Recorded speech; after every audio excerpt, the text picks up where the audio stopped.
The previous governments, particularly under Prime Minister Sheikh Hasina, had taken a hard stance against Jamaat-e-Islami. The release of Jasimuddin Rahmani, a notorious figure linked to the Ansarullah Bangla team, adds another layer of complexity to the situation. India needs to strengthen its influence in Bangladesh.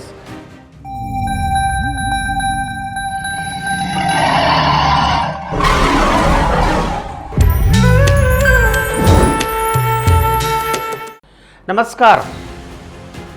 I welcome you all to the digital media of Uday India and myself Deepak Kumar Rath, and today in India Things I want to tell you about the lifting of the ban on Jamaat-e-Islami in Bangladesh. And in fact this is a growing concern for India, and in recent developments in Bangladesh have sent alarm bell ringing in New Delhi. The interim government in Bangladesh, led by Prime Minister Muhammad Yunus, he has taken a series of steps that have raised concerns for India's national security and its diplomatic relationship with Dhaka. And most notably, the lifting of the ban on Jamaat-e-Islami, a controversial Islamic political party, and its student wing, Islamic Chhatra Shibir, alongside the release of Jasimuddin Rahmani, the leader of the Ansarullah Bangla team, a known terrorist outfit with links to Al-Qaeda, and that has left India pondering on the implications of this decision on its own security and regional stability. Friends, if you look at the historical context and ban on Jamaat-e-Islami Bangladesh has long been a contentious entity within Bangladesh political landscape. The party's history is marred by allegations of collaboration with the Pakistani militancy during the 71 Bangladesh Liberation War, during which it opposed the independence of Bangladesh. Following the war, the party was initially banned but later allowed to operate under certain conditions. And over the years, Jamaat-e-Islami has been involved in various controversies that includes accusations of involvement in violent extremism and terrorist activity. The party's student wing, Islamic Chhatra Shibir, has similarly been implicated in acts of violence and has been viewed as a recruitment ground for extremist elements. The decision to lift the ban on Jamaat-e-Islami and Islamic Chhatra Shibir is thus a significant reversal of previous government policies that aimed at curbing the influence of radical Islamist groups in Bangladesh. The previous governments, particularly under Prime Minister Sheikh Hasina, had taken a hard stance against Jamaat-e-Islami that leads to the prosecution and execution of several of its leaders for war crimes committed during the 1971 war conflict. And this was part of a broader strategy to suppress Islamist extremism and maintain secularism in the country. And if we look at what are the implications for India on this, is security concern. That is a major thing for India. The lifting of the ban on Jamaat-e-Islami and the release of Jasimuddin Rahmani are deeply concerned. These developments could potentially destabilize the region and lead to an increase in cross-border terrorism as well as the spread of radical ideology.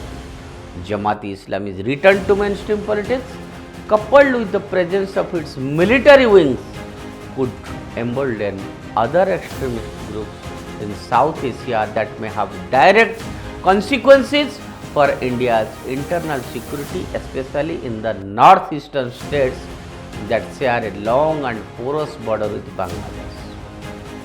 The release of Jasimuddin Rahmani, a notorious figure linked to the Ansarullah Bangla team, adds another layer of complexity to the situation. Rahmani's group has been implicated in several high-profile attacks, including the killing of secular bloggers and activists in the Bangladesh. His release could signal a resurgence of extremist activities in the region that could spill over into India. The presence of radical elements in Bangladesh also poses the risk of these groups establishing links with similar outfits in India, potentially leading to coordinated terrorist activities.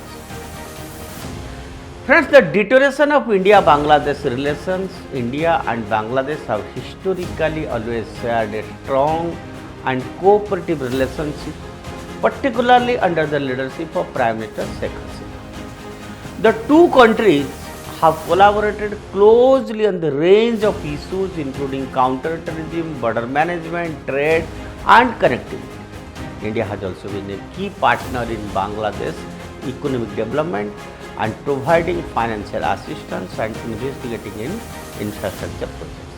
However, this relationship has faced challenges in recent years, particularly due to the growing influence of external powers like China and USA in Bangladesh's domestic affairs. China has made significant inroads into Bangladesh through its Belt and Road Initiatives (BRI), offering loans and investments that have drawn Dhaka closer to Beijing.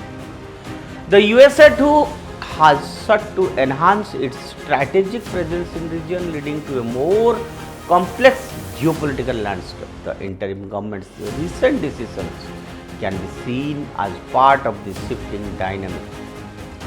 The lifting of the ban on Jamaat-e-Islami and the release of Rahmani may be interpreted as a move to appease Islamist elements within the country and possibly as a response to pressure from certain external actors or as part of a broader political strategy to consolidate power ahead of upcoming elections. And this, however, risks alienating India that has consistently supported Bangladesh's secular and moderate forces.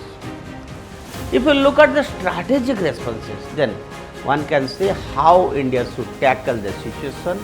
Given the gravity of the situation, India must adopt a multi-pronged approach to address the emerging challenges in Bangladesh. The first step should be diplomatic engagement with the interim government in Dhaka. And India needs to convey its concerns at the highest levels and emphasize the importance of maintaining regional stability. Diplomatic channels must be used to highlight the risks associated with the rehabilitation of the extremist groups and potential consequences for bilateral relations.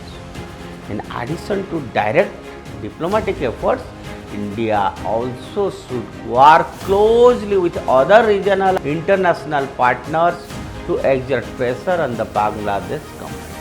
This could involve engaging with countries like USA and Japan that have a vested interest in ensuring a stable and secure South Asia. India could also consider leveraging its position in international forums such as United Nations to raise awareness about the dangers posed by the resurgence of Islamist extremism in Bangladesh. On the security front, India must enhance its vigilance along the India-Bangladesh border, and this could involve increasing border patrols, strengthening intelligence sharing mechanisms, and improving coordination between security agencies on both sides of the border.